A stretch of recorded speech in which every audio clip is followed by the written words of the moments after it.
Ok, listo, ya estamos grabando. Gracias a los que me acordaron de grabar la clase. Entonces, tenemos acá eh, la página con la que iremos a trabajar este semestre para poder simular todos los componentes electrónicos a los que vayamos a tener contacto. Primera parte, vamos a utilizar una protoboard. Esta protoboard es un elemento netamente estudiantil y de aprendizaje, ¿sí? Porque nos ayuda a armar circuitos a montar circuitos y ver cuál es su funcionamiento, si realmente hace lo que debería hacer. Pero para eso, pues es la simulación, ¿sí? Entonces, pues yo entiendo que a todos nos gustaría ser un poquito más prácticos, ver las resistencias, tocarlas, montarlas, pero pues por el momento esto es lo que nos toca y esto es lo que deberíamos acostumbrarnos, por lo menos hasta que nos vacunen y podamos volver a la normal. Bien, entonces vamos a examinar cada uno de los componentes que en esta página existen, porque existen componentes electrónicos por doquier y existen en una enorme cantidad, colores, sabores, dimensiones, de todo. Entonces, este es una espoliadita, como una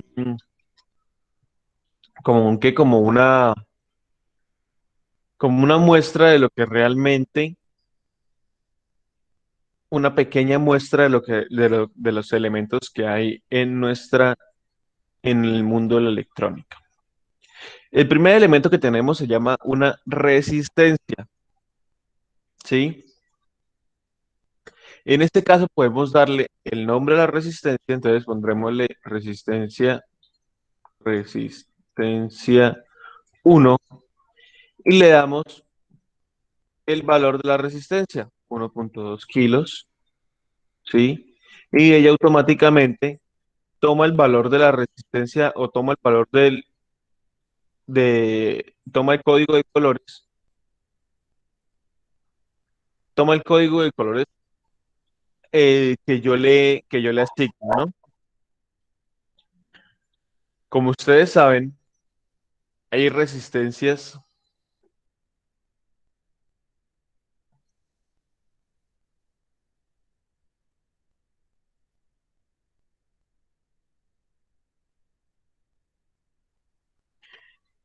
existe un código de colores para cada una de las resistencias, ¿sí? Entonces, la que nos va a dar el valor de la resistencia son estas tablas. Entonces, eh, vamos a ver, reconocer los distintos componentes de herramientas de equipos de la electrónica. Bien, lo que nos va a dar el valor de la resistencia son los colores que en ella encontramos. Por lo menos, para ponerles un ejemplo, esta resistencia es marrón, rojo, rojo dorado. Y nos vamos a la tabla de colores y vemos que marrón en la primera banda quiere decir que es un uno. ¿Qué sigue? Sigue rojo. Rojo en la segunda banda es un 2, ¿cierto? Y rojo en la tercera banda es el multiplicador. Entonces, ahí vemos realmente el valor de la resistencia. Las primeras dos bandas nos indican los primeros dos números. La tercera banda nos indica el multiplicador. Como estaba en rojo, tenemos que multiplicar por 100, 12 o uno y 2 por 100 da 12 por 100 da 1200. O sea, 1,2 kilo ohmios. Efectivamente, ese es el valor de la resistencia a la que yo quiero que llegue, ¿cierto? Además del código de colores, debemos saber que hay resistencias comerciales.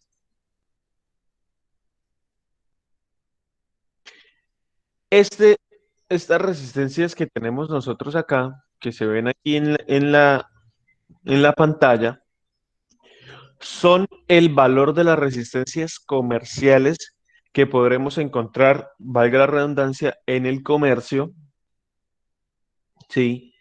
Y con ellas son las que vamos a defendernos durante el semestre.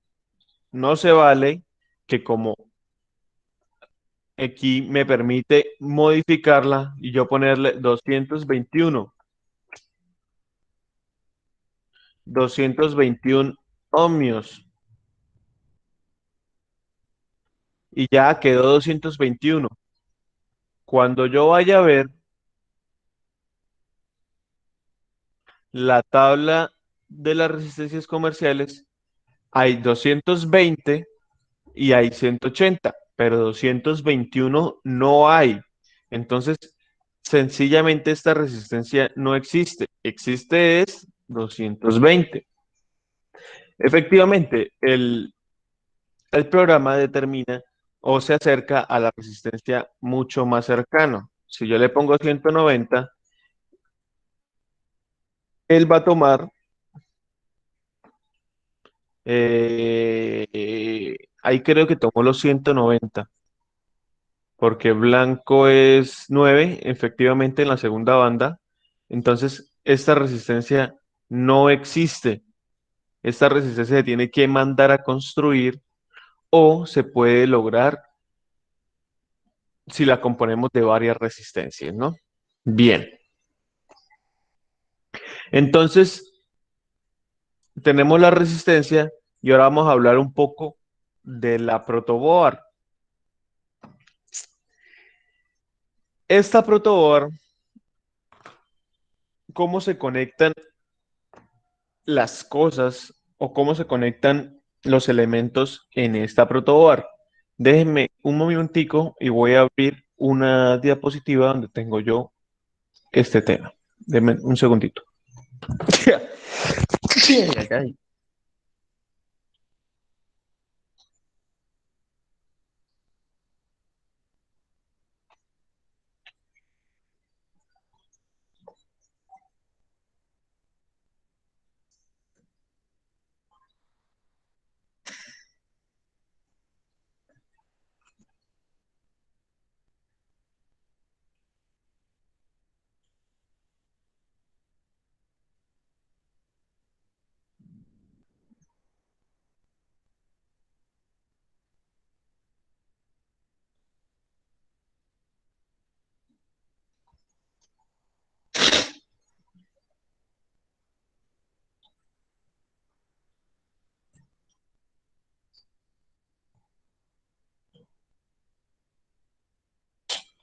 Un momento que no encuentro la diapositiva, por favor.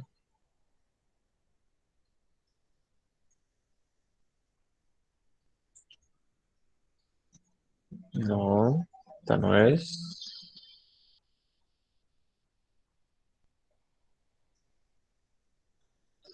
Perfecto, aquí está.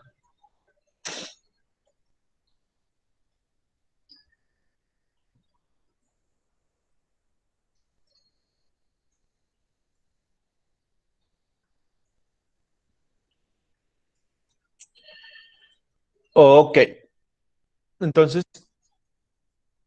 esta es la diapositiva de la clase y vamos a comenzar con el multímetro.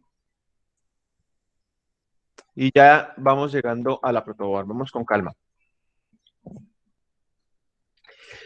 El multímetro. Entonces, ¿qué es el multímetro? Es una de las herramientas que un electrónico más va a emplear con total de seguridad. Es el multímetro. Este elemento sirve para comprobar los estados en el que se encuentran los componentes de un circuito, medir el voltaje, ¿sí? Que en muchos libros aparece como la tensión, ¿sí? Y la intensidad. A veces ese es el voltaje y la corriente.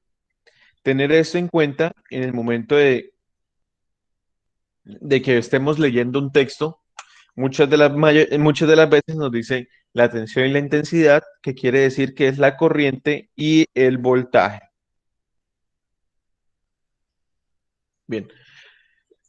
También podemos verificar si los condensadores están cargados. ¿Se acuerdan que yo les comentaba que cuando un condensador se carga puede llegar a ser peligroso porque podríamos llegar a nosotros mismos recibir la descarga de este condensador y recibir un fuerte corrientazo que nos pueda llegar a afectar en algún momento de nuestras vidas? Entonces, para eso también sirve el multímetro, para ver si el condensador está cargado, si mide voltaje, si todavía tiene voltaje adentro, ¿sí? Inclusive, cuando le ponemos las puntas del multímetro, descargamos un poco más el condensador, entonces todo eso ayuda, va para un mismo fin, ¿no? Este es un aparato que tiene infinidad de utilidades, porque como les comentaba yo a ustedes, se llama multímetro, es porque tiene muchas funciones. Como por ejemplo, aquí tenemos un multímetro que vale 15.000 pesos, ¿sí? En Mercado Libre, ojo, no estoy diciendo que lo compren, simplemente estoy exponiendo cuánto cuesta un multímetro. Bien, entonces el multímetro se divide en varias partes. Tenemos las dos puntas del tester, ¿sí? O del multímetro, una de color rojo y otra de color negro, donde nos va a indicar la polaridad a la que debemos medir. El color rojo indica el positivo y el negro indica o tierra o negativo. En la primera casilla podremos encontrar, en la primera parte del multímetro podemos encontrar el voltaje, ¿sí? En el voltaje que podremos, ¿qué tipo de voltaje es este? Es voltaje DC. Este es el logotipo del voltaje DC. Esperen a ver, es porque no puedo rayar acá. Ese es el voltaje DC y ese es su logotipo. Podremos encontrar los valores a la cual queremos medir. Podría ser o 200 milivoltios o 2000 milivoltios o 20 voltios o 200 voltios o hasta 1000 voltios en DC. Esto es muy importante que lo tengamos en cuenta. El voltaje DC es totalmente diferente al voltaje AC. Como son diferentes, se tiene casi que una sola región para su medición. Entonces, no podemos llegar a dañar el multímetro si seleccionamos la opción de medir voltaje DC, ¿sí? Y medimos voltaje AC. O viceversa. Si seleccionamos la opción de medir voltaje AC y medimos voltaje DC, puede que dañemos el multímetro o por lo menos un fusible nos llevaremos. Bien, la mayoría de los multímetros, por no decirlos que todos, viene con una perilla central que es el navegador del multímetro.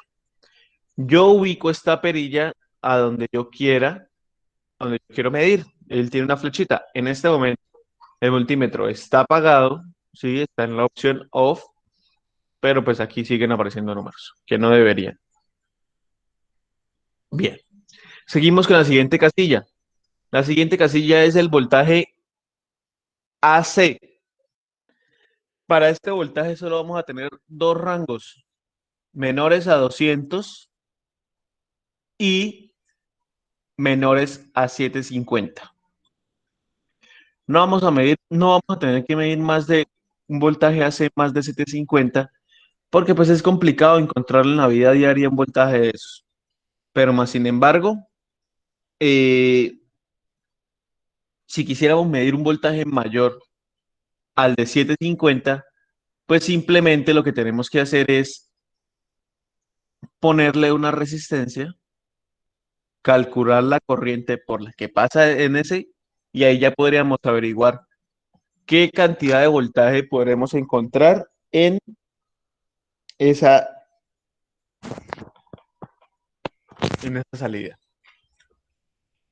Bien, tenemos también la corriente.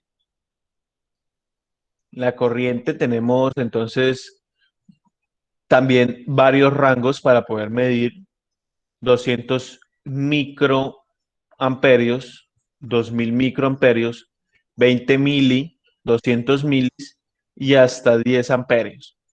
Aquí hay que hacer una salvedad. Todos los multímetros tienen esta, esta gráfica aquí abajo. Si vamos a medir entre un rango específico de voltios y y de amperios, podemos utilizar las dos punteras del multímetro en esta posición. Pero al momento de que vayamos a medir más de 10 amperios o 10 amperios, pues tendremos que pasar el rojo a esta posición, ¿sí? Para eso se hacen estas tres posiciones del multímetro. Si llegáramos a medir los 10 amperios en la posición actual en que tenemos el multímetro, pues vuelve y pasa lo mismo. Podría ser que nos tiremos el multímetro o simplemente quememos algún fusible de ese multímetro. Entonces lo que tenemos que hacer es estar pendientes de las mediciones que vamos a obtener para poder conservar nuestras herramientas. Listo. Después de los amperios, hay algo que se llama HFE. Este HFE es un número o una constante que tienen todos los transistores, ¿sí? Y el multímetro las puede llegar a sacar. ¿Cómo o para qué sirve el HFE en cada transistor? Este HFE nos va a decir el funcionamiento de este, o nos va a describir el funcionamiento de este transistor.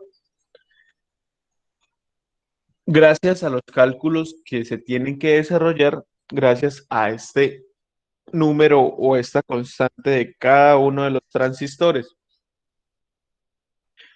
¿Cómo medimos ese HFE? No es con las punteras, sino con este punto azul que vemos acá, que es el que nos va a ayudar a medir el HFE.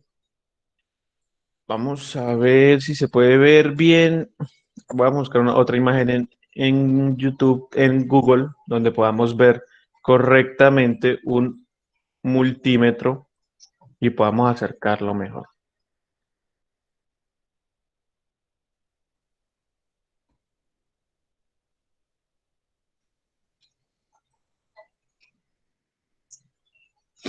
Si ven que toda la mayoría trae la perillita de la mitad, vamos a ver si esta imagen se puede. Esta imagen es la perfecta.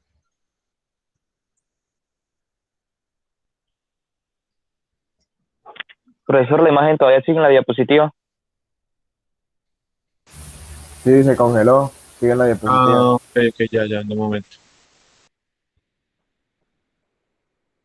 Muchas gracias. Listo. Entonces tenemos este multímetro acá. Entonces, si ven que ahí dice CBE, ¿Qué significa CBE en un transistor? Significa base, colector y emisor. En este momento tendríamos que estar introduciendo el transistor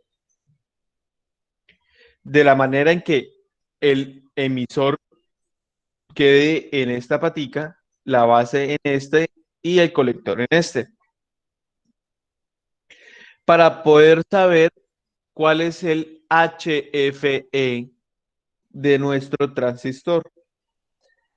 Entonces, ahí encontramos una nueva función en la que no sabíamos o la que no estábamos enterados y sirve para eso, para medir el HFE de los transistores.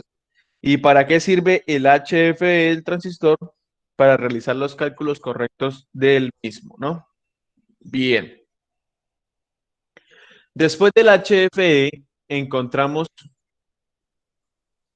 este logotipo que sinceramente no sé para qué sirve. Eso yo lo dejo de tarea. Después sigue el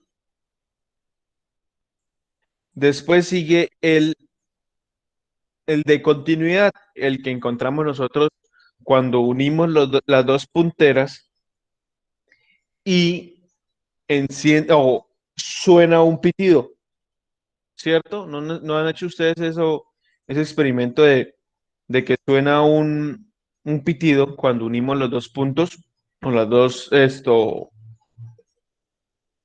dos puntas de de nuestro multímetro? Es exactamente lo mismo que pasa. Entonces, ¿cómo se logra eso? Pasa una corriente, este es el multímetro, este es nuestro multímetro, esta es nuestra puntera, vamos a dibujarlo mejor, con su perillita, y está en el logotipo de continuidad. Entonces, ¿para qué nos sirve esta continuidad? Simplemente tenemos un cable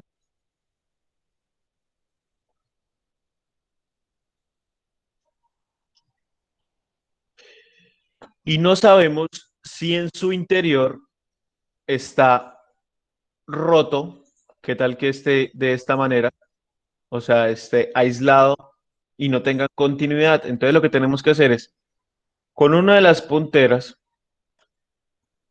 tocamos un extremo del cable y con el otro terminal del multímetro, tocamos el otro extremo del cable. Si realmente hay una continuidad en este cable, o sea, ¿qué quiere decir? Que la corriente pasa de un lado a otro sin ningún inconveniente, el multímetro emitirá un sonido o un pitido. ¡Pip! ¿Sí? Si el cable en su interior o en su encauchetado está roto, pues simplemente no hará nada.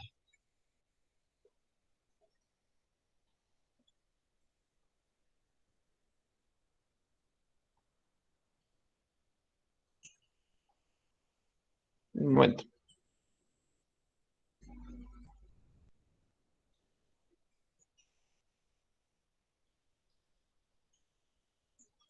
Bien, entonces de esta manera podemos encontrar si un cable realmente está sirviendo o no.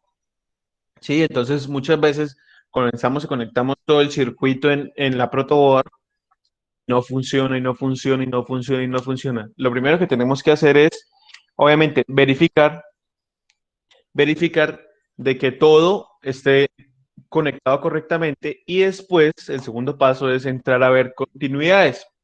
Muchas de las veces los cables simplemente en su interior, por una elevada carga de corriente, se aíslan o se queman por dentro y no podríamos verlos si no fuera por el multímetro. Esta herramienta de continuidad para los electrónicos es una herramienta muy utilizada. La utilizamos para comprobar continuidad en los cables, para probar que la tarjeta esté funcionando correctamente, de que tenga todos sus canales de cobre bien, ¿sí? De que no haya que no se haya levantado el canal de cobre por la tarjeta o por la tarjeta madre y esté generando esa interferencia, entonces podemos observarlo con el multímetro, con la continuidad de este. Bien, después tenemos las resistencias. Entonces, lo mismo, hacemos exactamente lo mismo. Vamos a dibujar otra vez el multímetro. Tenemos este multímetro con su pantallita LCD y con la perillita en el valor de las resistencias. Tendremos que saber algo, ¿sí? De resistencias, por lo menos la última banda, y decirle, no, mire, la última banda es roja, entonces quiere decir que está en el orden de los K o de los 2000 ohmios para poder medir correctamente. Lo mismo, tenemos la resistencia acá, cogemos una puntera, la ponemos acá, preferiblemente no con los dedos, porque de alguna manera, pues nosotros somos eh, material que podemos alterar directamente la resistencia y ponemos la otra puntera del multímetro acá y aquí nos estará diciendo el valor de esta resistencia. Dependiendo, claro, de la escala a la que nosotros le tengamos el multímetro.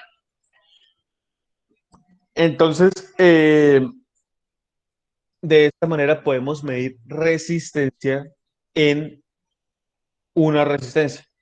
No solo se mide resistencia para las resistencias, puesto que todos los materiales contienen una resistencia, ¿sí? Por lo menos las bobinas contienen resistencia y muchas de las veces se mide la bobina para encontrar algún daño en ellas, ¿sí? Profe, pero ¿para qué medimos nosotros la resistencia si yo ya me sé el código de colores? Perfecto. Muy buena pregunta. Sí, tiene 5, Carlos. Gracias, profe. De nada, Carlos. ¿Para qué medimos eso? Lo medimos porque el valor de la resistencia no es el que calculamos teóricamente. La resistencia tiene un, una tolerancia. Aquí la vemos. Esa tolerancia nos la va a indicar la última banda. ¿Qué quiere decir esa tolerancia?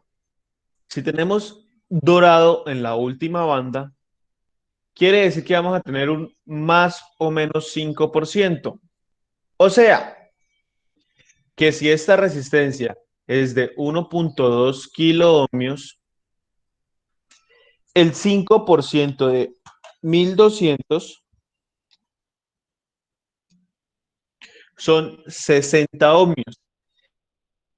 Esta resistencia podría tener valores entre 1260 ohmios o, por su contrario, 1140 ohmios.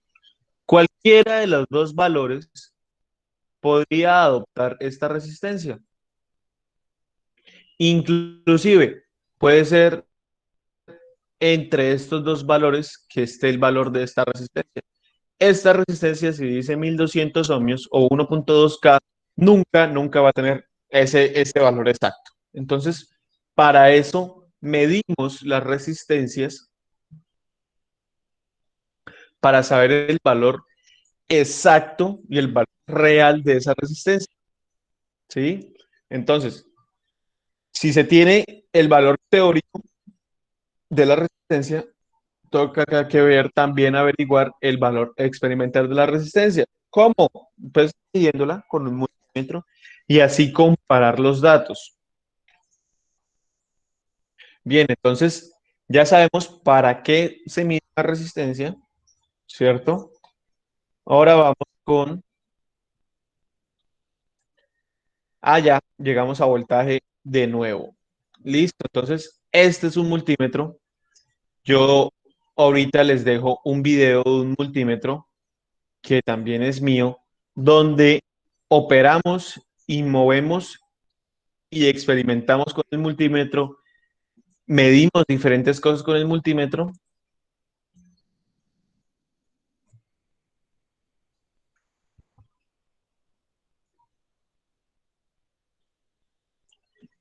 Ok, listo. Entonces, ahorita más tarde yo les dejo el video del multímetro. Tenemos ahora una buena fuente de alimentación. ¿Qué es una fuente de alimentación?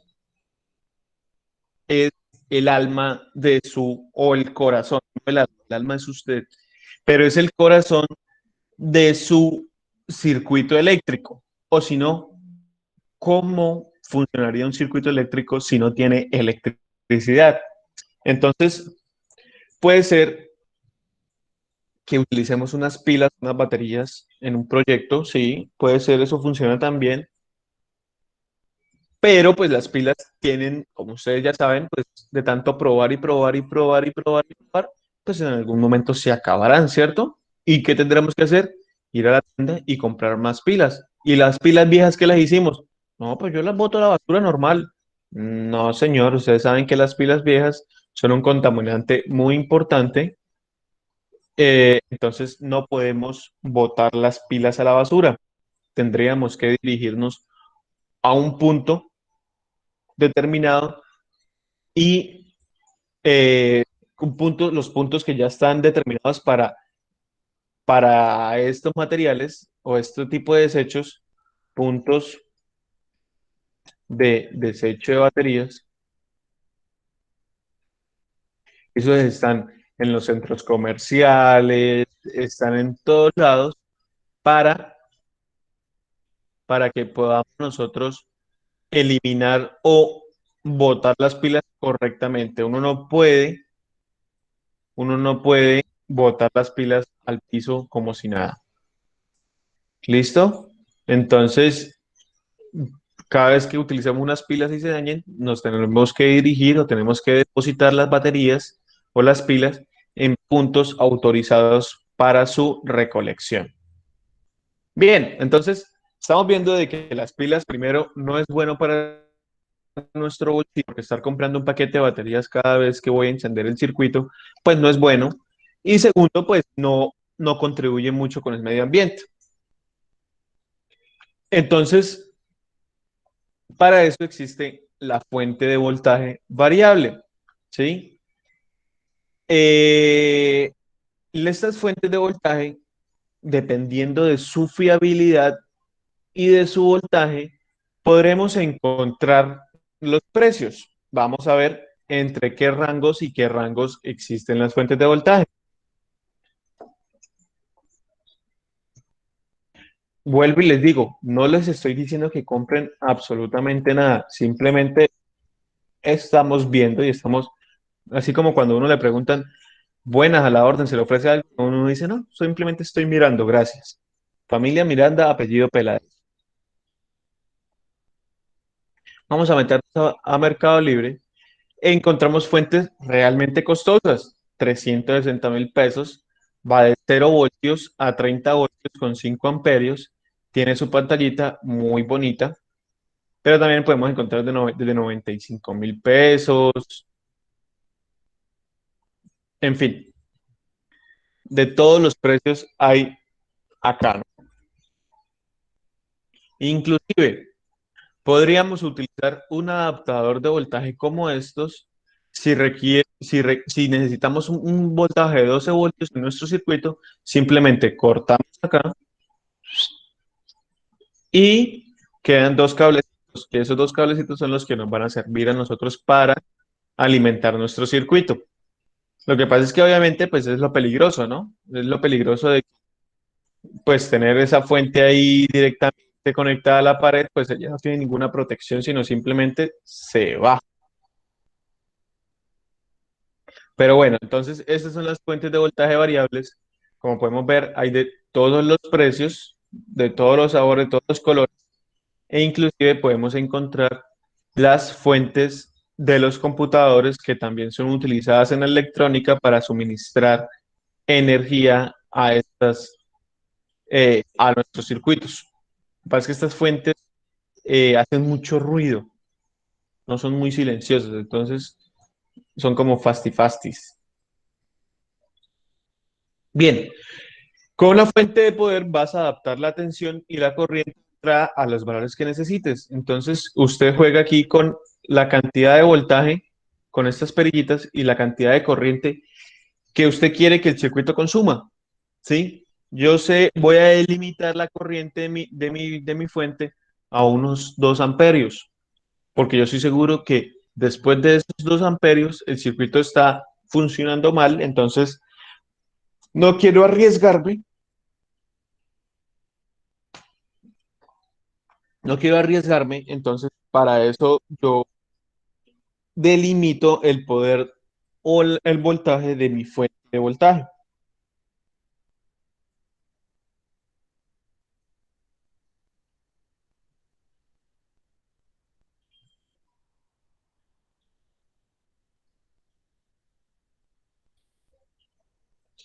Entonces para eso se delimita la corriente, ¿sí? Supongamos que en un momento determinado necesitas 5 voltios de entrada.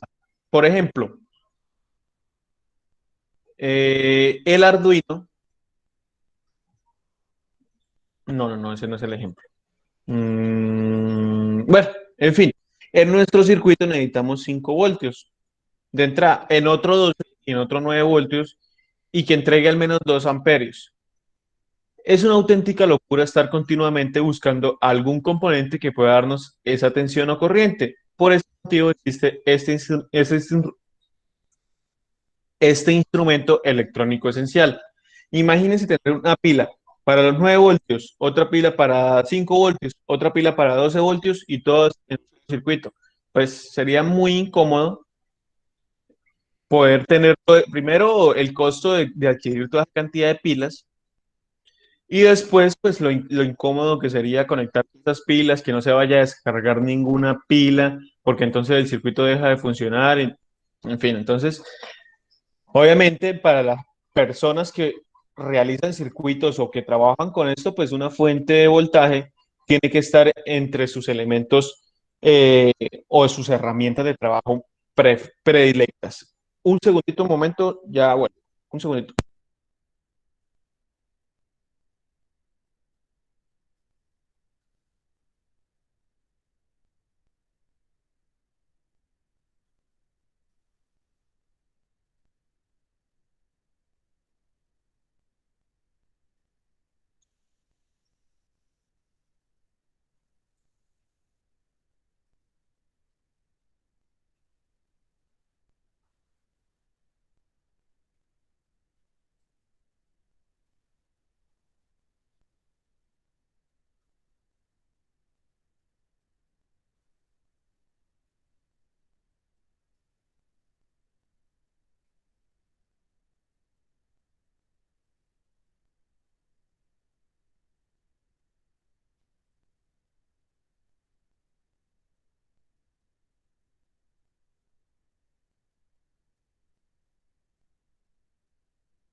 Ok,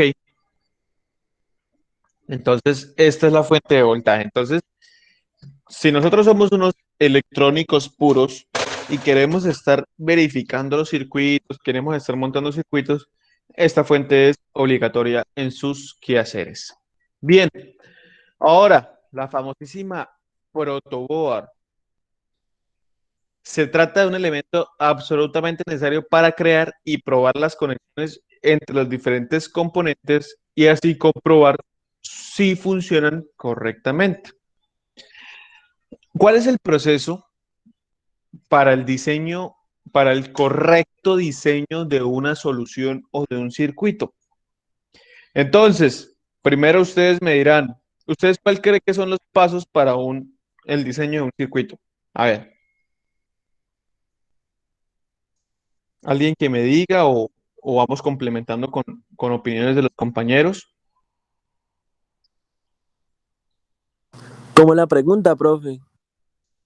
¿Cuáles creen que son los pasos para el desarrollo de un circuito desde cero? La primera es la protoboard, ¿no? La más necesaria. Sí, sí, puede ser. Pero bueno, primero tenemos que tener esto, una necesidad, ¿no? Comenzar por eso. ¿Cuál es la necesidad? ¿Cómo creamos una necesidad? No, pues imagínense que yo estaba en la finca de mi tío y mi tío tiene un problema con las gallinas. Esas 8 gallinas se le vuelan a toda hora, pero y él no se da cuenta cómo. ¿Cómo yo puedo solucionar eso? Entonces ahí comienza la lluvia de ideas. No, pues contrate un vigilante. No, pero me sale muy caro para cuidar 15 gallinas que tengo. Entonces, no, no, eso no. Pues entrene un perro para que el perro pueda domar las gallinas y que, no, pues no, qué bobada, no, no, no, muy difícil. Bueno, tío, ¿y si yo le hago un sensor a usted para que detecte si una gallina pasó para el otro lado y se le prenda una lucecita o suena alguna alarma?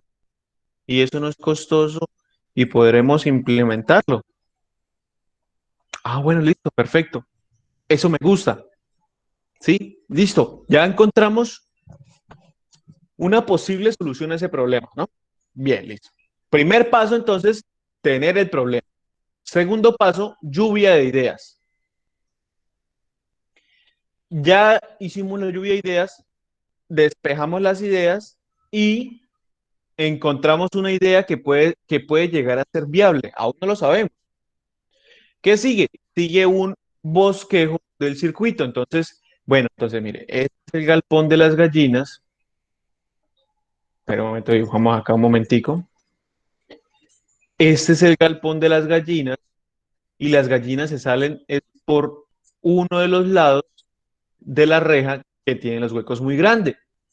Por el otro lado no sale. Ah, bueno, entonces el sensor tendrá que estar posicionado de esta manera, analizando toda esta área.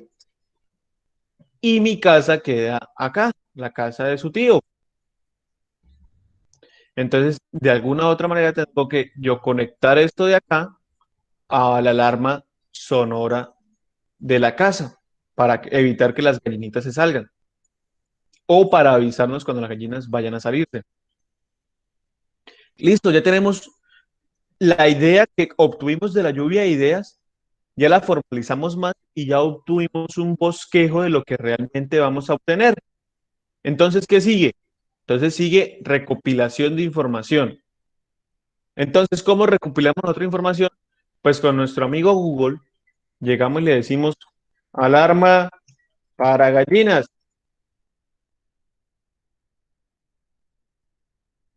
Ay, mire, ya existe,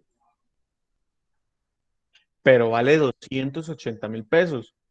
Yo podría hacérselo, tío, muy barato para que podamos realizarlo.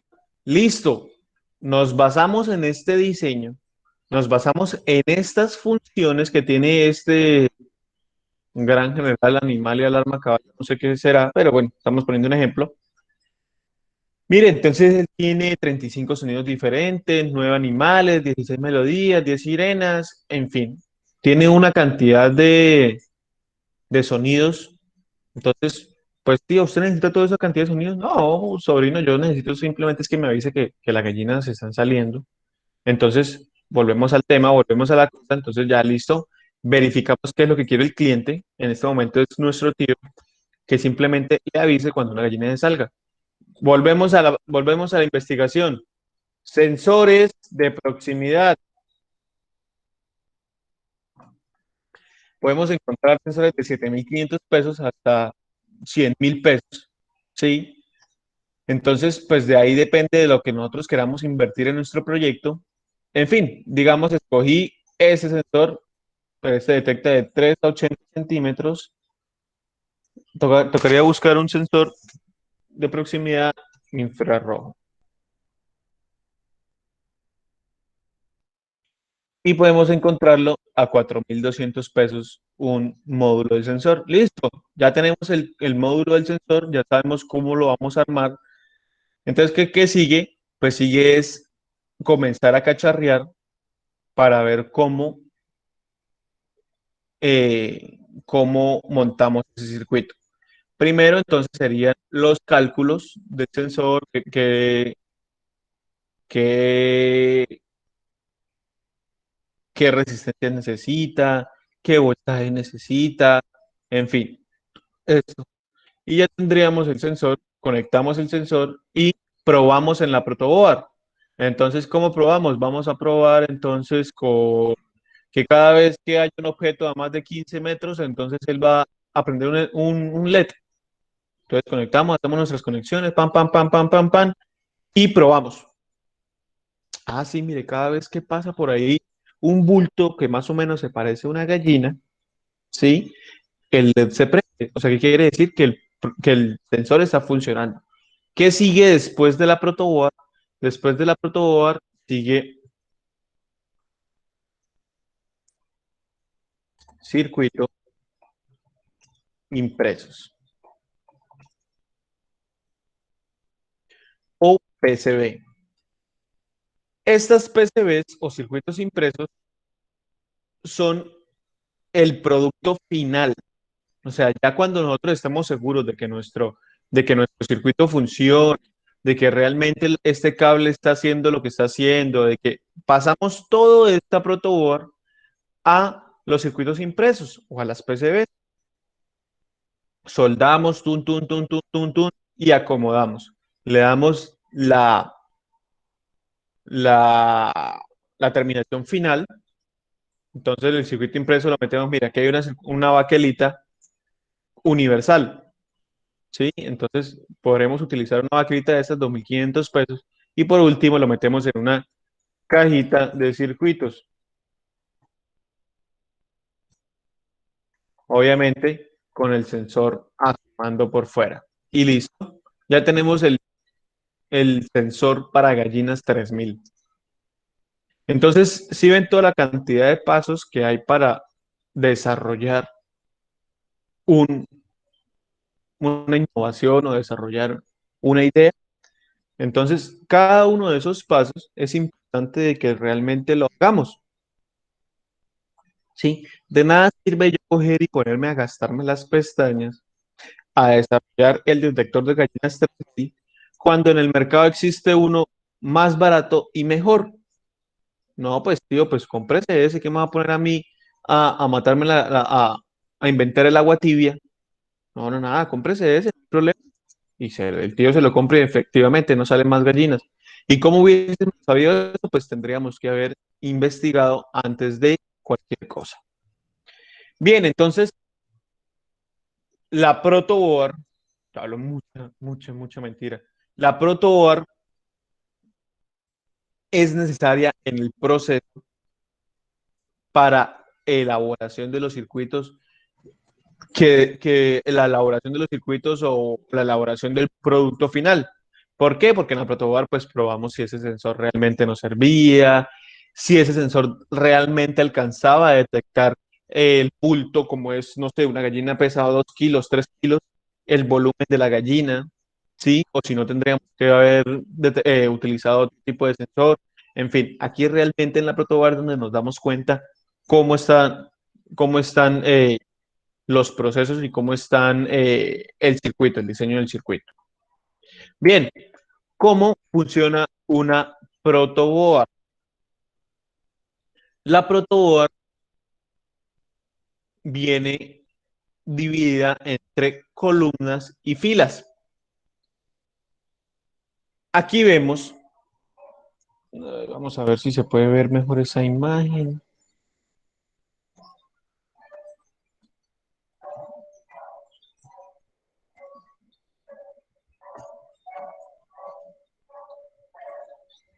¿En esta se ve mejor? Esta.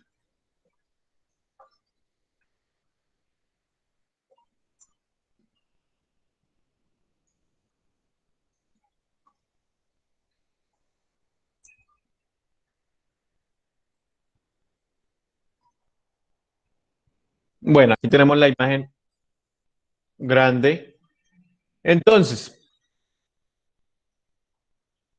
como les venía diciendo, las columnas se dividen en filas. La protoboard se divide en filas y columnas. La columna 1, como se ve acá, ¿sí? Está conectada entre sí. O sea, si yo pongo una resistencia en la pata J1 y en la pata F1, pues, ¿qué estoy haciendo? Simplemente estoy conectando las dos paticas de la resistencia o los dos terminales de la resistencia en el mismo nodo. O sea, se vería algo de esta manera. En un circuito ustedes ven las resistencias, digamos, esto es un circuito sencillo. Esta es una resistencia y esta es otra resistencia. Vemos que una de las paticas de la resistencia, uno de los terminales de la resistencia va a la fuente de voltaje, ven aquí, va conectado a la fuente de voltaje, y la otra va en serie con otra resistencia. Si yo conectara, como les digo yo, si yo conectara un terminal de la resistencia en J1, que es este casillita de acá, y la conectara a la otra terminal de la resistencia en F1, pues la resistencia estaría más o menos así. Digamos, esta es la fuente de voltaje. Entonces la resistencia estaría aquí así.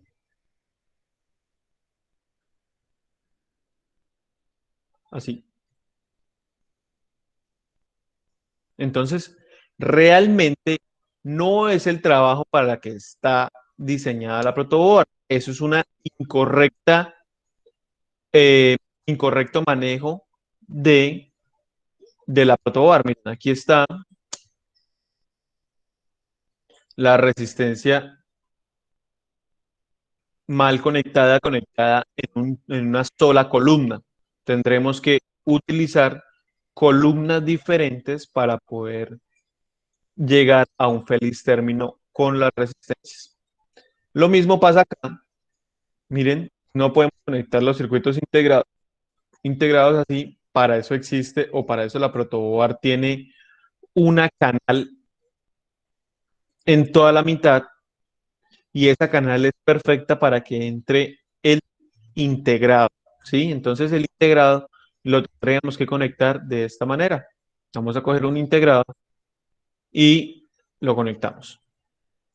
Esa es la posición correcta del integrado, donde cada patica o cada terminal de este integrado va a tener una columna para él solito.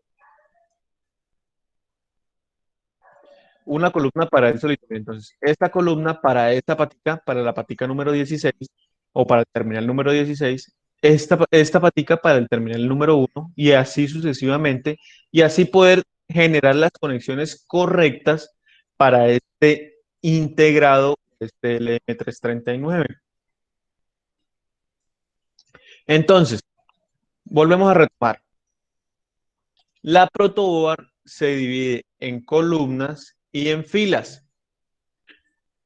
Las únicas filas que están conectadas entre sí, es que miren miren cómo se pone verde la fila cuando yo me paro encima de ella, miren.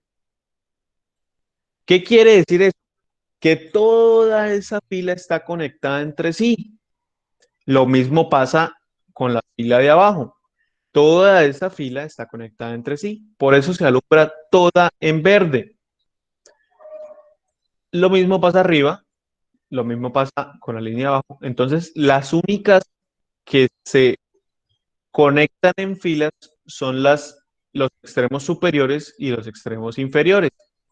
El del resto solo están en columnas. Miren, si yo me paro en la A20, simplemente se va a alumbrar esa columna. No se va a alumbrar esta columna porque no están conectadas entre sí.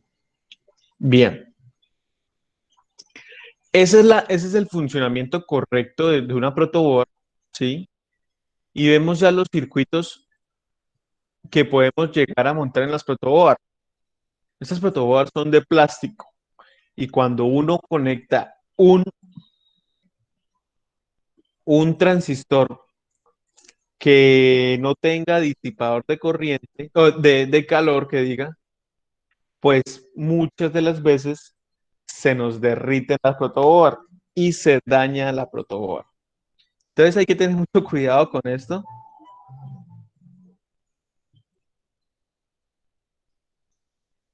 Regálenme un segundito, por favor.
Ah, no, listo. Entonces, los circuitos que podemos montar en la protoboard son infinitos, pues gracias a su cantidad de posibilidades, tanto de acomodar las fichitas o de acomodar nuestros componentes, como la posibilidad o la cantidad de posibilidades que tenemos de conectar, ¿no? Bien.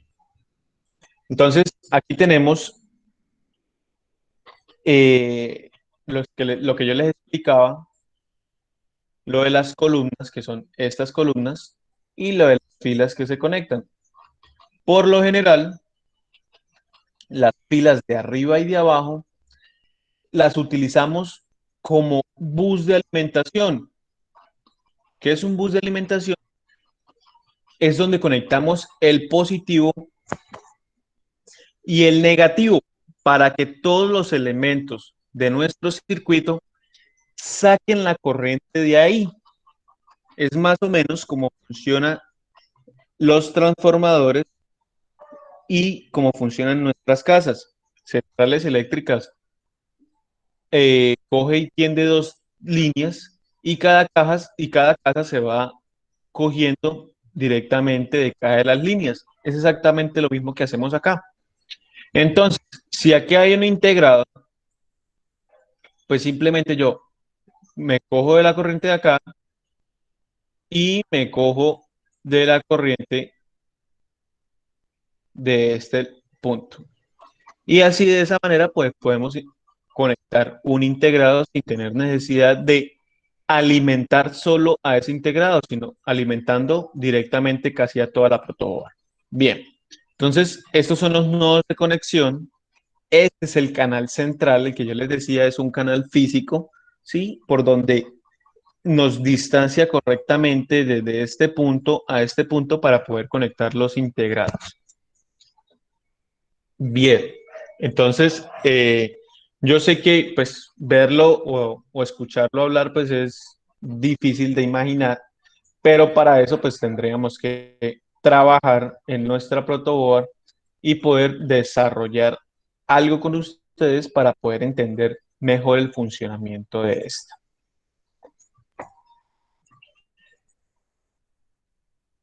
Bien, aquí tenemos un kit de componentes. Tenemos condensadores, resistencias, en fin, motores, sensores, la protoboard, todo.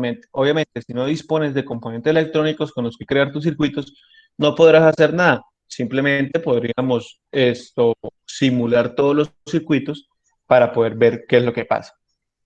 Este kit vale 165.000 pesos, pero viene con Arduino, viene con motores, viene con cables, viene con teclados, viene con display de 7 segmentos, viene con absolutamente todo lo necesario para comenzar en el mundo de la electrónica. Bien, entonces miren lo que normalmente encontramos en un kit de electrónica, este es mucho más económico, 55.000 pesos, y podremos encontrar un estuche acrílico transparente, 30 resistencias de película de carbono de 100 ohmios, y así sucesivamente toda esta lista de materiales que podrán ser útiles en el momento de nosotros eh, trabajar con la electrónica básica con la que vamos a trabajar. Ojo, ojo, no hay que comprar nada. No vamos a comprar absolutamente nada, ¿no? Simplemente estoy diciendo que en el mercado existe esto. No vamos a comprar nada.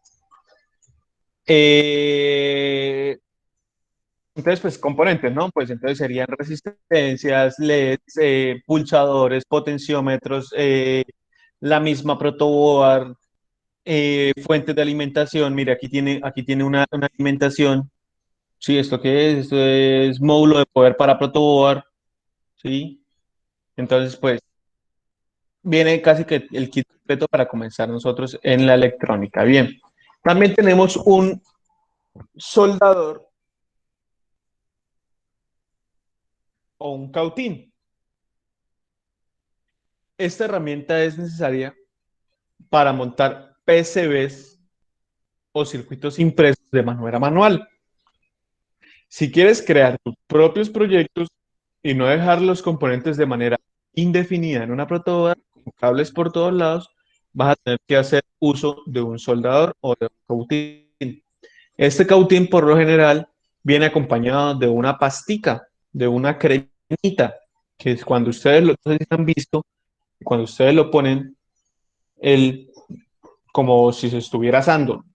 O sea, bota humito y hace el sonido normal de cuando uno asa algo, ¿no?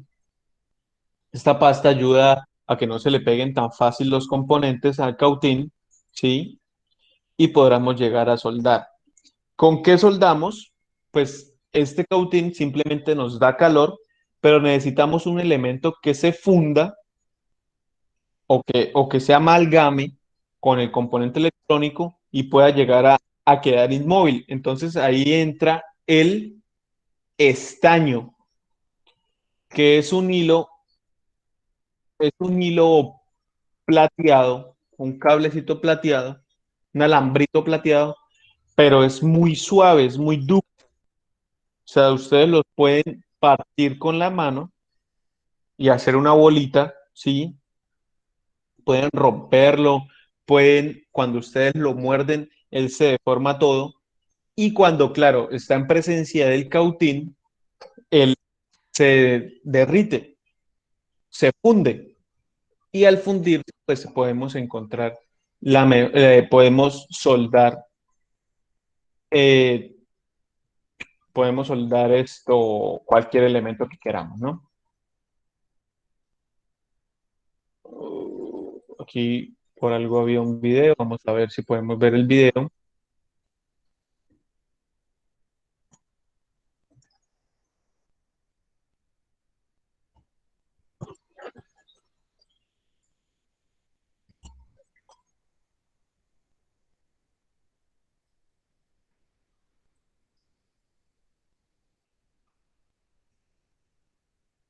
Y bienvenidos nuevamente. Hoy les tengo unos tips sobre el cautín y la soldadura en electrónica. Existe una gran variedad de cautines. Para la soldadura general en electrónica no se necesita mucho. Lo más común son los cautines de lápiz. Hay gran variedad y se suelen diferenciar en principio por la potencia, esto es, por la cantidad de energía que pueden entregar por unidad de tiempo. Para cautines sin ningún control y para uso en electrónica, se suele recomendar uno de 30 watts como máximo. Actualmente es muy fácil y económico conseguir cautines con temperatura regulada, y aquí cabe aclarar que no es lo mismo que potencia regulada. La ventaja de la temperatura regulada es que el calefactor se desactiva cuando llega a una temperatura especificada y se vuelve a activar cuando baja de un cierto valor. Y teniendo un control de temperatura, no importará tanto la potencia de nuestro cautín. De hecho, si es de mayor potencia, la temperatura se podrá estabilizar mucho más rápido. Existen varias formas de conseguir la estabilización de temperatura. Una de las más comunes es a través de un sistema de lazo cerrado, midiendo la temperatura en el elemento calefactor y conectándolo o desconectándolo según sea el caso. Por lo general, los cautines con control de temperatura suelen ser de estación, pero cada vez más se implementa esta característica en cautines de lápiz. Otro punto importante es la punta. Es conveniente tener un cautín que admita diferentes tipos de punta, ya que esto aumenta la versatilidad del mismo. Suelen venir con punta cónica, que se adapta a la mayoría de los trabajos. Sin embargo, al soldar es conveniente maximizar la superficie de contacto con el material que se está soldando. Las formas más comunes en que vienen las puntas, además de las cónicas, son las de desarmador. Las hay de diferentes tamaños, según la masa térmica del elemento a soldar o desoldar. Otras dos formas comunes utilizadas en soldadura por arrastre o para preestañar son las cónicas con corte inclinado y las de cuchilla. Estas además son útiles para desoldado con malla de cobre. En puntas suele haber diferentes precios y por tanto también diferentes calidades. Según mi experiencia, vale la pena gastar un poco más en puntas de marca, ya que la diferencia suele ser significativa, a diferencia del cautín que en la misma proporción de precios la diferencia no suele ser tan notoria. Hasta aquí mi recomendación en cuanto a cautines. En otros videos hablaré más al respecto. Hasta la próxima.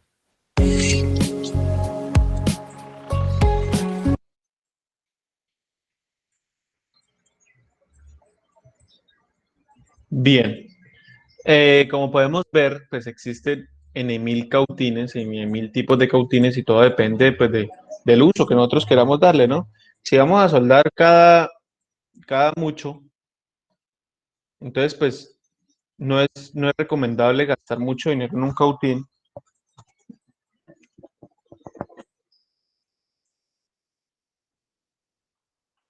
No es recomendable gastar mucho dinero en un cautín, sino el cautín adecuado a nuestras necesidades. Bien, ahora ¿qué tenemos por acá? Tenemos algo que se llama osciloscopio. Esta herramienta sí es para laboratorios de electrónica, donde el uso de ella amerite su adquisición, puesto que un osciloscopio sí puede llegar a costar 500, 600, ¿sí? Aunque ahorita hay osciloscopios realmente económicos de bolsillo, inclusive, o para el computador. Miren, 400, 500, 1.700.000, 890, 150 cuesta este osciloscopio pequeñito, 1.800.000. Bueno, o sea, ya aumenta el precio, ¿no? Aumenta el precio de los elementos a comprar. Hay unos que, por lo menos este osciloscopio, se conecta al computador y podemos ver o podremos asimilar todas las señales que haya en el computador. Bien, ¿para qué sirve un osciloscopio?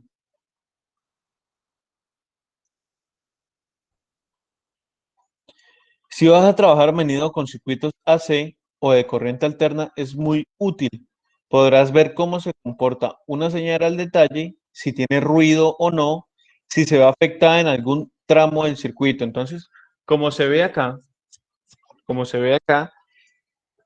muestra diferentes tipos de señales, ¿sí? Tipos de señales donde nosotros podremos interactuar directamente con ellas, midiendo la frecuencia, midiendo el comportamiento de ella, midiendo midiendo su, su amplitud, ¿sí? Y se comienza a jugar con estas perillas que están acá. Una es vertical y la otra es horizontal. Y comenzamos a jugar con las señales para poder identificar todo este tipo de cosas que yo les estaba nombrando. Estas señales vienen a través de una sonda o vienen a través de unas sondas que nos ayudan directamente a verificar o a ver qué es lo que queremos medir. Vamos a ver si encontramos un video en YouTube donde nos expliquen.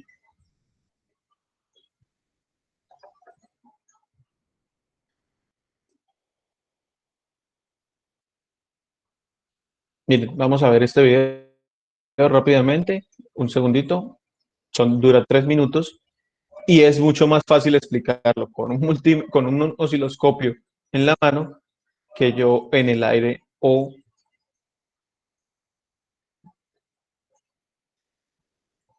Ok. ¿Qué es un osciloscopio? Bueno, un osciloscopio es un instrumento de medición principalmente para visualizar formas de onda eléctricas. Sí, en este caso tenemos dos modelos, un modelo de osciloscopio muy básico y un modelo de osciloscopio ya algo más avanzado. ¿Para qué nos sirve un osciloscopio? Para ver la forma de onda de la tensión, de la corriente, sirve para muchos experimentos de física, algunos de química. ¿Por qué? Porque hay sensores que convierten las distintas variables físicas o físico-químicas y podemos observarlas de manera visual cómo van cambiando conforme al tiempo, ¿sí? Por ejemplo, aquí tenemos una señal que va cambiando conforme al tiempo, su amplitud. Y acá tenemos otra señal cómo va cambiando conforme al tiempo. Gracias a esta visualización que nosotros tenemos de la forma de onda o del comportamiento de la señal, nosotros podemos determinar qué tan limpia o qué tan sucia está la señal, si hay ruido, si está de manera correcta, si tiene sus parámetros de amplitud, de periodo, de tiempo, de frecuencia, para poder evaluar nuestros sistemas.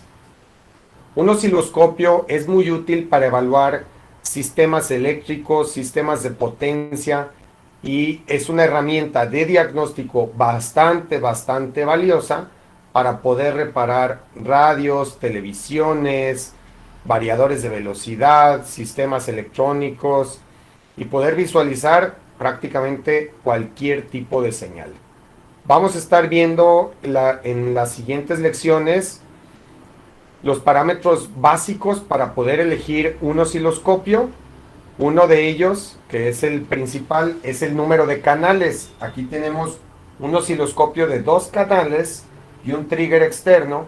Y acá tenemos otro osciloscopio de 4 canales, trigger externo por la parte trasera y generador de funciones simultáneo. ¿Sí? Entonces son distintas posibilidades que podemos tener en un solo aparato, muy útil y muy valioso para nuestro laboratorio. Otro de los parámetros muy importantes que vamos a necesitar en nuestro osciloscopio es la frecuencia de muestreo. Hay osciloscopios, por ejemplo, este es un osciloscopio de 20 MHz y este es un osciloscopio de 70 MHz. ¿Sale? Entonces vamos a poder ver señales hasta 20 MHz y hasta 70 MHz. Hay algunos detalles en cuanto a qué sí podemos ver, qué no podemos ver. Si hay una señal de mayor frecuencia, de menor frecuencia, hay algunos detalles que vamos a entender a lo largo de estas lecciones. Muchas gracias. Vamos a la siguiente lección. Te esperamos. Bien, entonces, esto es un osciloscopio. Para eso sirven, para mirar las señales más que todo, ¿sí? Entonces, en los laboratorios, pues es importante tenerlo. No es una herramienta que todos podamos, no es una herramienta que todos podamos tener o que todos nos podamos costear, pues, como les digo yo, es costosa.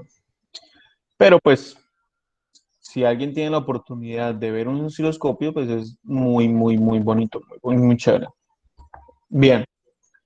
Pues aquí les quería mostrar los diferentes precios que había de $25, $26, que son más o menos 100.000 pesos, póngale, y de 400.000 pesos, que pues no es que sean baratísimos, pero es un poco más accesible.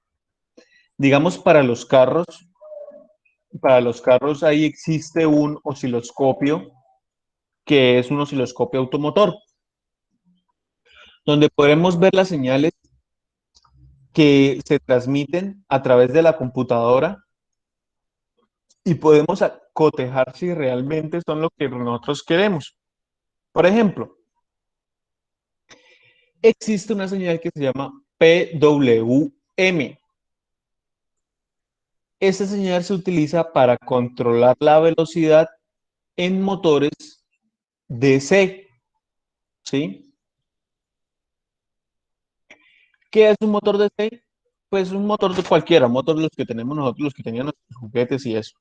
Pero en los componentes del carro hay muchas partes que son DC. Por lo menos, la bomba del combustible de nuestro vehículo o del vehículo es un motor DC, un actuador DC. ¿Y cómo controlamos nosotros si queremos que la bomba de combustible o nos mande más combustible o nos mande menos combustible? ¿Sí? Pues simplemente lo controlamos con un ancho de banda o un PWM que se va a ver algo así. Entre más pequeñas sean esta distancia que tenemos acá, este vacío, este valle que tenemos ahí, va a enviar mucho más gasolina. O sea, la bomba va a trabajar a toda marcha. Entre más distancia haya entre estos dos, en este valle, pues la bomba va a enviar menos gasolina. Esa es la manera en que se controla este componente.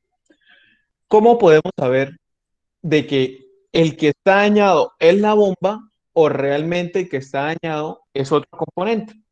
Pues simplemente conectamos nuestro osciloscopio automotor o automotriz y vemos la señal que le llega a la bomba. Si realmente es una señal cuadrada correcta o estamos teniendo algún inconveniente en la señal. Entonces, desde ahí comenzamos a evaluar los daños del vehículo y podremos decir, no, definitivamente es la bomba que hay que cambiarla, o hay que revisar la parte eléctrica, o hay que mirar la computadora del computador, que es lo que está, la computadora del carro a ver qué es lo que está pasando. No los escucho hace rato. ¿Sí me están escuchando ustedes? Señor. Sí. Ah, bueno, Sí, señor. Señor. bien, bien. Sí, Listo. señor. Para eso es otro de los Sí, usos señor. del osciloscopio. Bien, tenemos ahora un generador de ondas o generador de señales. ¿Sí? Ese generador de ondas lo que permite es simular las señales de entrada de un circuito. Si nosotros necesitamos un circuito que procese una onda cuadrada y la convierte en una onda triangular, pues simplemente necesitaríamos simular una onda cuadrada de entrada. Podremos simular tanto la amplitud como la frecuencia, ¿sí?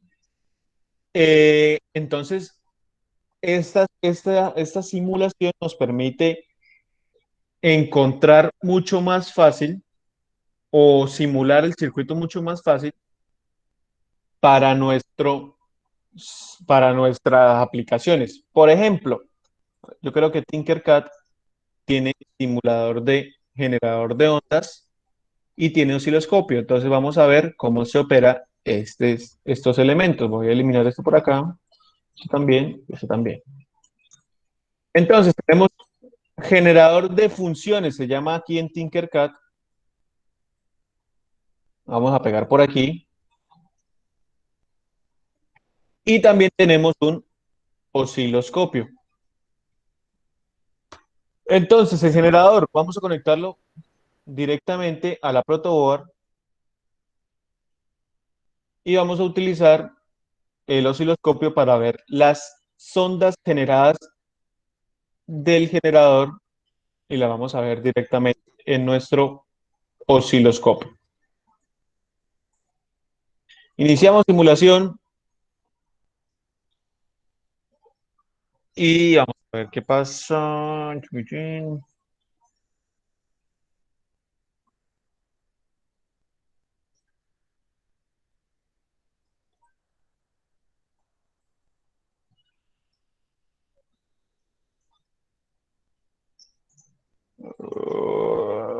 Miren aquí la señal que tenemos del generador y la estamos viendo en nuestro osciloscopio. Miren, genera una señal senoidal con 432 hercios de frecuencia con una amplitud de 1.38 y con un desfase de 2.5 voltios. Yo quiero que el desfase sea cero, o sea que la gráfica comience en la mitad. Entonces yo hago esto. Sencillo. Más o menos es cero, ¿sí? Y aquí nos dicen los valores, miren. Entonces, frecuencia 432, amplitud 1.38, efectivamente, el voltaje, y el desfase es de 0.06, más o menos 56 milivoltios. Puedo también tener una señal cuadrada, miren la señal cuadrada, o puedo también tener una señal triangular. Recuerden, este es el de la izquierda es el generador y el de la derecha es el generador y el osciloscopio. Vamos a disminuir un poco el tiempo de muestreo para que se vea mejor la gráfica. Bien, entonces, ¿para qué nos sirve el generador? Para simular las posibles entradas que podamos tener, ¿no? Bien, vamos a ver si encontramos un videito de los que generador de señales. Uno cortico también, de 1 hora y media. Miren la cantidad de generadores y de osciloscopios que tienen estos laboratorios. Bueno, no encontramos un generador pequeño, Mire, este es un generador con el celular, súper interesante. Miren, genera ondas cuadradas y ondas rectangulares con la salida del jack 3.5, súper bacano. Lo que pasa es que, pues, yo sinceramente no le conectaría mi celular a un circuito porque puede ser que haya una corriente de retorno y puede ser que se mande el celular. Pero bueno, es muy interesante. Miren la aplicación esta que está generando el señor o el ingeniero acá, que me parece muy, muy interesante. Bien, ¿alguna pregunta, alguna duda al momento? No, señor. No. Hasta ahora No, solo, señor. No, señor. hasta ahora lo único que hemos hecho es presentarles a ustedes circuitos y presentarles a ustedes componentes electrónicos que nos podrían ayudar en nuestro diario vivir si tuviéramos un laboratorio de electrónica, ¿no? Bueno, muchachos, profe, una pregunta. ¿El estaño también sirve para soldar? Sí, claro que sí, el estaño también sirve para soldar. El estaño es el alambrito ese que yo les decía, el maleable, ese alambre maleable, mírenlo acá, lo vemos en forma de carrete. Entonces vamos sacando poco a poco el alambre que le vamos necesitando y vamos soldando. Vamos a ver cómo soldando con estaño.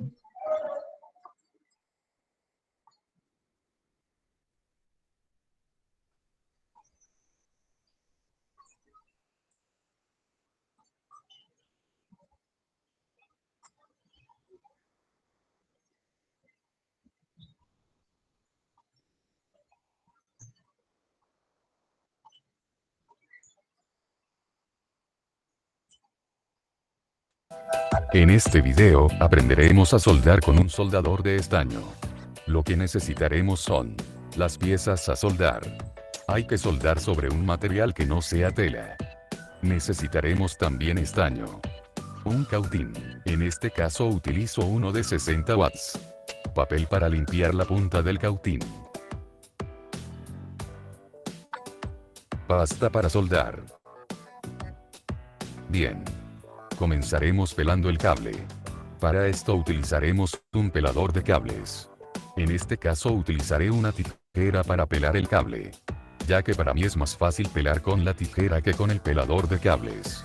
Pero cada uno con lo que pueda. Quitamos el protector del caimán.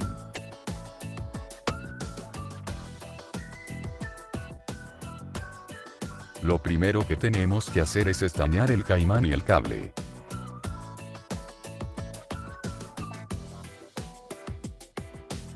Importante utilizar la pasta de soldar.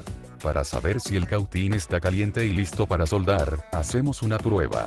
Tocamos la punta del cautín con el estaño. Si el estaño se derrite, es que ya está listo para soldar. Y si no, es que todavía falta calentar el cautín. Ahora estamos listos para soldar. Enrollamos los hilos de cobre para que se mantengan unidos. Bañamos el cobre del cable en la pasta. Lo primero que tenemos que hacer es estañar. Con solo una mano, agarramos el estaño y el cable. Con la otra agarramos el cautín. Bañamos la punta del cautín en la pasta. Y procedemos a estañar uniendo el cable, el estaño, y el cautín al mismo tiempo. El cable tiene que quedar totalmente recubierto por el estaño. Ahora estañamos la otra pieza a la que después soldaremos el cable.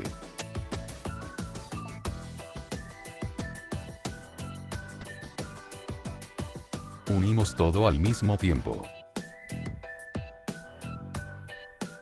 Mantenemos unido el cautín hasta que el estaño se adhiera al metal.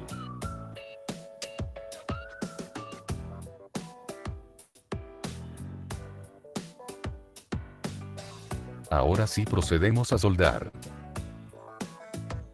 No hay que olvidar de mojar la punta del cautín en la pasta. Y soldamos. Listo. Hay que recordar que es muy importante estañar las piezas que se tienen que soldar.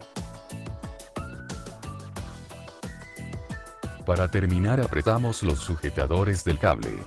Para eso utilizamos un alicate.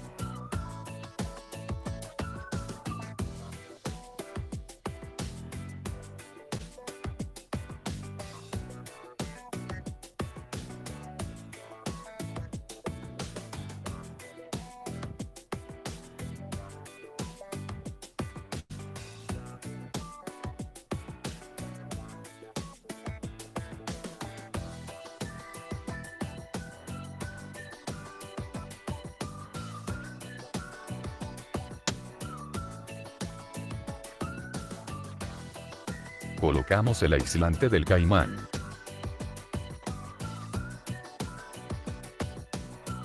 Para colocar de una manera más fácil, hacemos morder el caimán a algún material.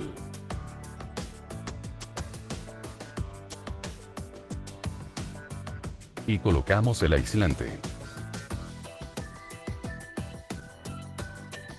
Bien amigos, esto sería todo por hoy. Si les gustó y les sirvió el video, denle un clic en me gusta, suscríbanse al canal. Bien, esto es uno de los métodos que se utiliza para la soldadura, ¿no? Sirve como una especie de... Profe, una pregunta. ¿El estaño también sirve para soldar? ¿Se usa con estaño para soldar cables y algunas partes de aluminio o hierro pequeñas? Sirve como una especie de pegamento. Daniela, el estaño se funde, ¿sí? O sea, es un metal, el estaño es un metal, pero tiene una temperatura de fundición muy baja, ¿sí? Porque, pues, digamos, el oro es a 1500 grados, por lo menos, el acero es mucho más, y este estaño, pues, fácilmente con unos 80, 100 grados ya se está fundiendo. Entonces, él se funde, se derrite en los materiales y así los pega unos entre otros. Bueno, muchachos, yo creo que hasta aquí va a llegar la clase de hoy, no sin antes decirles la actividad que vamos a hacer. Como ustedes eh, están aprendiendo el uso de de la plataforma, entonces voy a dejarles un quiz, ¿sí? Muy sencillo, pero es lo mismo, es para que aprendan a hacer un quiz en la ProtoBoard, en el Q10, no para que después de que estemos presentando algún parcial o algo, uy, no, profe, yo no sé, nunca nos hicieron un quiz ni nada, entonces es para eso, es un quiz realmente sencillo, pero es para que vean el funcionamiento de esto, entonces inclusive lo voy a hacer desde ya. Entonces está en cursos, eh, nos vamos a, nos vamos a laboratorio de física eléctrica, pero de la mañana. ¿Ya les hice este anuncio? No, creo que no, ¿cierto? Buenos días. A mí no me aparecen los anuncios que yo haga, pero creo que ya lo hice. ¿Alguien me podría contestar, por favor, si ya hice este anuncio para no volverlo a No, hacer? profesor, estoy No lo he mirando. hecho. No, profesor, usted no lo ha hecho. No, señor. El de buenos días. Sí. Sí, hace 2 horas aparece publicado. Ah, sí, sí, es que sí, sí creo que yo lo hice al principio de la Profe, clase. ¿usted tiene algún bloqueador de anuncios en su PC? No, ¿por qué? No, pues a mí me pasaba eso, que tampoco podía ver anuncios. O sea, los anuncios que ustedes colocaban, pero porque lo captaba como si fuera publicidad. No, no, no, no. No tengo nada. Mire que a ustedes les aparecen los anuncios que yo haga en la plataforma y a mí no me aparece absolutamente nada. No sé qué, o sea, eso debe ser un error de la plataforma y eso. O sea, yo no puedo ver si realmente sí o no dice el anuncio. Por eso les pregunto. Pero bueno, listo. Entonces, vuelve y hacemos lo mismo. Link de la videollamada. Apenas cuelgue yo la videollamada, ustedes saben que me mandan un link para yo poder descargarlo. Lo descargo y lo utilizamos. ¿Listo? Por ahora les voy a dejar esta, esta, esta presentación. ¿Sí? Vamos a ver la presentación en la que estábamos trabajando. Se las voy a dejar aquí también como si fuese un archivo adjunto. Bien, perfecto. ¿Qué más? ¿Qué más? ¿Qué más? Ah, bueno, vamos a hacer entonces el quiz para que ustedes lo hagan. Un momento que está cargando.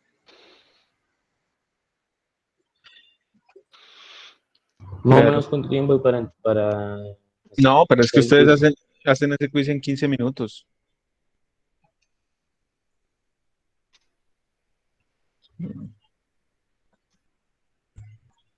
Eh,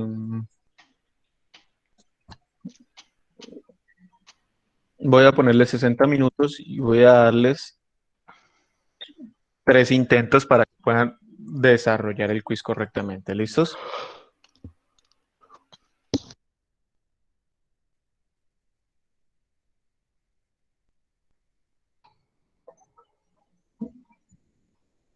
Mhm.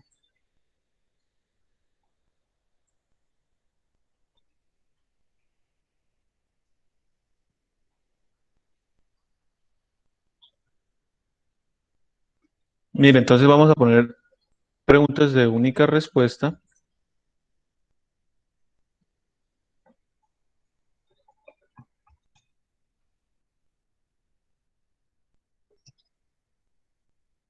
Profesor, es donde dice cuestionario. Sí, pero todavía no lo, o sea, no lo he hecho, entonces regáleme un segundito que ya lo voy a hacer. Listo, bro.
Voy a agregar otra pregunta, ya un momento.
Solamente va a tener 3 preguntitas del quiz y va a ser súper sencillo.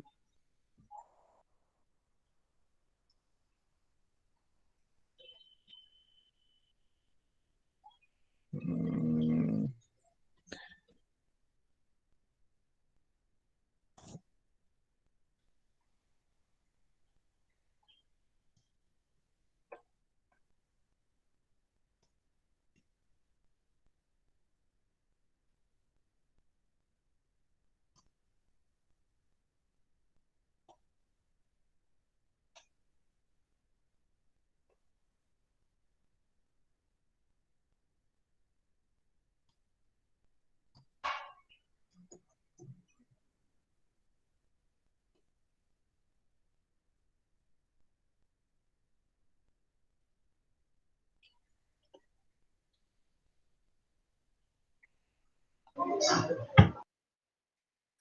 Ok, listo.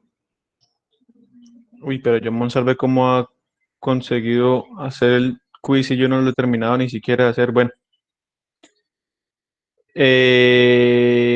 listo, muchachos. Entonces, ahí les dejo ese quiz. 3 preguntas supremamente sencillas que que podemos hacer en menos de 5 minutos.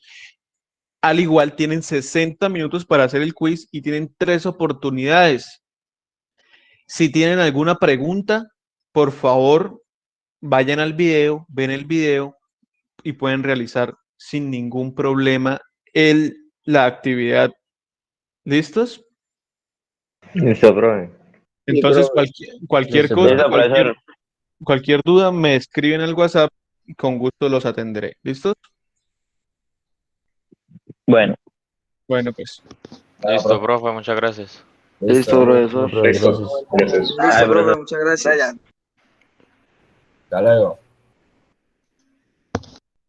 Hasta luego, profe, gracias.